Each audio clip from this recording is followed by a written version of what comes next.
Welcome back to MLB Tonight. I'm Robert Flores, here alongside with former GM Dan O'Dowd and baseball researcher Sarah Langs. MLB Draft Combine is coming up. It's always an exciting time. Dan, what can we expect? What are you going to be looking for?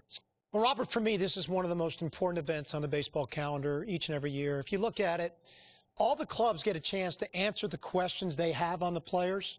And then all the best players in the country get to showcase their skills in front of 30 clubs. So, I'm just really excited to see what's going to happen. Sarah, it's a 4-day event. It's held at Chase Field in Phoenix. What advanced metrics can players and viewers expect to see? I mean, there's so much data with this event, part of why I love it so much, and I've been there every time this has been held, so glad we're back again. For pitchers, you got pitch velocity, you've got spin rate, you've got extension. For hitters, we have your exit velocity, launching, and of course the distance on those home runs. Well, congratulations and good luck to all the young athletes as they continue their journey to hopefully one day land in the big leagues.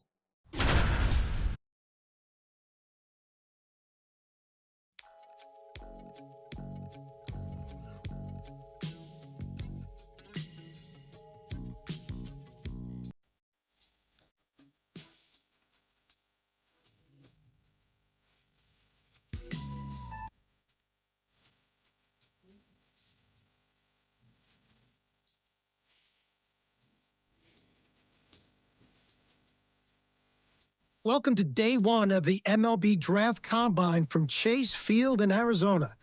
The top high school and college player prospects showcased their skills this week, giving all MLB clubs another opportunity to evaluate this year's draft class. It should be an impactful few days here in the desert. Alongside Sarah Langs, I'm Dan O'Dowd, and it's time for batting practice. So let's focus on what's happening down in the cage.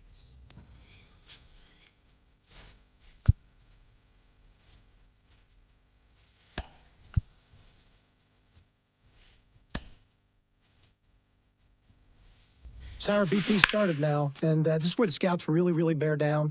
They're looking at presence in the box. They're looking at the balance, rhythm, and timing of the swings. They're looking at how clean a swing path is. They're looking how connected a player can be to a swing, and they're looking at the ability if they can hit the ball the entire field. And there's so much data that comes along with BP. We've got exit velocity, which means we can look at how often a player's hitting the ball hard. In this day and age, hitting the ball hard has an actual definition. That's 95 plus miles an hour. And why do we care about that? Because in today's game, if you hit the ball hard, you're going to hit about 500 on those batted balls with a 1,000 slugging percentage. Another stat we'll look at is launch angle, and what we define as a sweet spot batted ball is 8 to 32 degrees of launch angle, basically a line drive.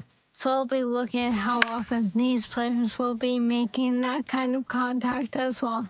You know, I think about big league players like Alvarez, Judge, Ohtani, Trout. Their hard hit ball data is crazy. Their launch angles are very consistent. And you add all the things that we're evaluating, and think about, Sarah, the pressure these young players are under right now is probably the most pressure-packed BP these players have ever taken in their careers.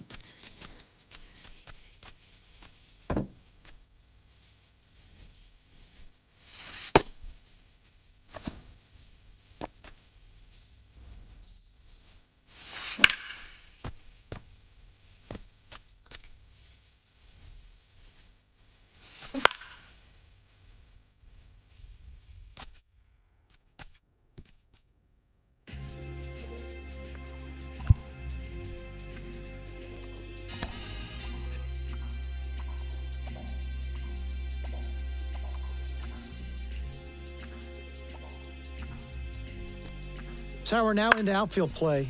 This is kind of one of my favorite parts of the combine. Scouts look at this from a variety of different perspectives. We're looking at breaks and angle to the ball, which is crucial for above average defensive play. This part of the drill, we're looking at how quickly they get to the ball, how under control they are, and the strength of their throws and the accuracy of the throw. Deep down scouting perspective, they're really trying to see the spin on the ball, how how clean it is, and so they can get that one-hop throw into third base and home plate. No, I'm with you. I'm loving this. There's so many different ways to evaluate outfield defense in today's game. Of course, we can measure that arm strength. We can look at that accuracy of those throws, as you were saying. We can also measure speed, which is such an important part of playing the outfield. If you're not fast enough in the outfield to get to that ball, everything else is moot. So we can really measure all different aspects of playing the outfield. And when you look at some of these players and then you think about the great right fielders, which is the arm strength position in our game, you think about Acuna and you think about Tatis, you think about Kyle Tucker, Jason Hayward for a long period of time. And Sarah, pay particular attention now how they're making the outfielders move to the ball. They're trying to really see body movement and body awareness and how under control they are athletically when they go to execute this particular skill. Well, as you said, right field is indeed the premier arm strength position in today's game, and I've gotten a number of you on that. In 2023, right fielders had an average max effort arm strength of 90.9 miles an hour. That means the top 10% of all right fielders' throws averaged almost 91 miles an hour. That's really incredible to think about. And if you think about it in a game, when you're trying to build a complete roster, part of it is your defensive acumen.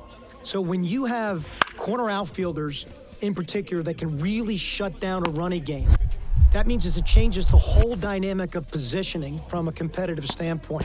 And so these little simple drills, scouts are now projecting how those players will affect their ability to put that kind of defensive team on the field at the major league level.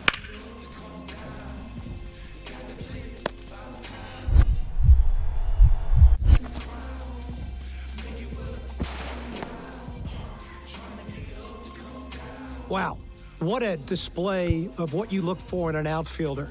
Explosive first step quickness, tremendous angles to the ball, great closing speed, well above average arm.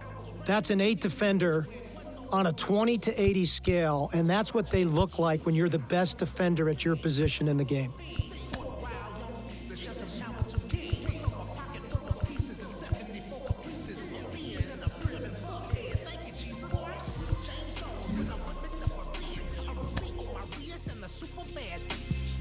Outside, you can tell by the color. Get a good look, cause there'll never be another. 100 spokes, what you expect? And trust me, money can't buy you that respect. Gotta pull it out of love and get it out the mud. And it'll come round or get out the way. I'm coming down.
man, I got a ring on.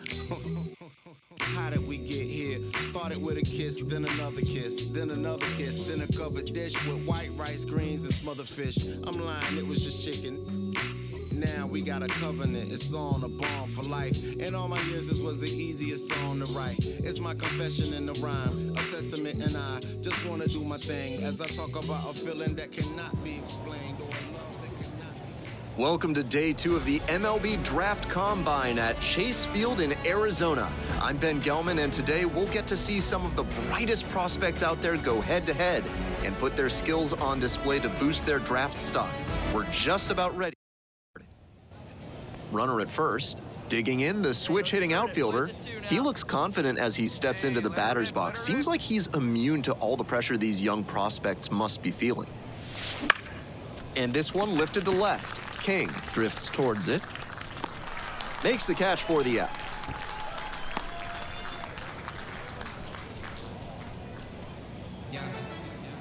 Two outs and a runner in scoring position.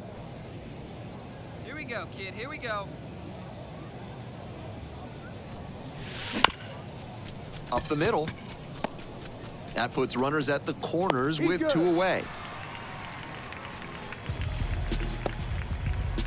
2 outs with runners at the corners. Now it's the second baseman, Brian O'Neill. Runner on the go. Pitches in for a strike. Throw safe. This team knows the catcher doesn't have an elite arm, so they're doing the smart thing to test it here. The pitcher has to help the catcher by varying timing, stepping off, and breaking the runner's rhythm. On the ground to first, Taylor takes it to the bag at first. They're in plenty of time, and so 2 down. Martin Neff getting ready to hit.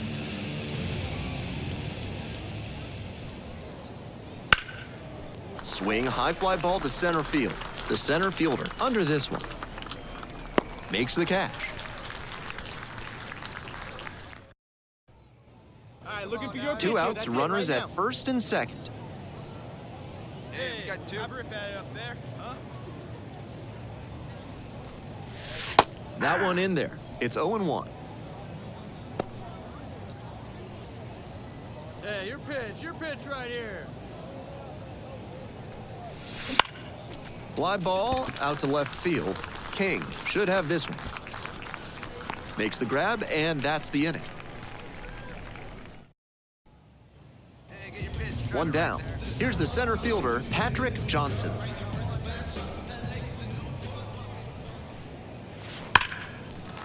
Hammered for a base hit.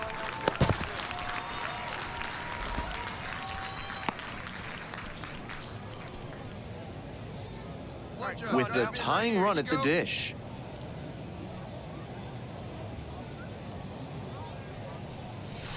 And there's a ball.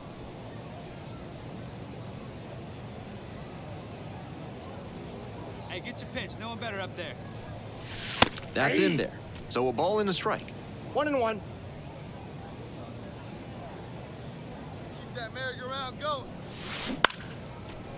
Line drive to short and caught. One of those plays that just goes to show that not everything is within your control. Number 8 did well despite the loss. Went 1 for 5 with a single. Kind of an average performance. It was a loss for the team, and he was unremarkable at the plate.